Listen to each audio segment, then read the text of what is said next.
नाही बोललो. आज माझा वाढदिवस साजरा केला या ठिकाणी.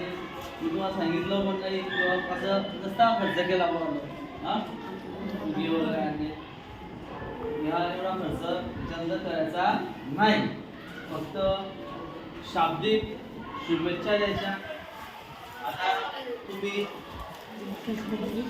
ठीक आहे सर्वांनी या ठिकाणी मला वाटतं साजरा केला त्याबद्दल मी आपल्या सर्वांचे या ठिकाणी आपल्या सर्व विद्यार्थ्यांचे विद्यार्थी विद्यार्थिनी सर्वांचे या ठिकाणी मनपूर्वक धन्यवाद मानतो.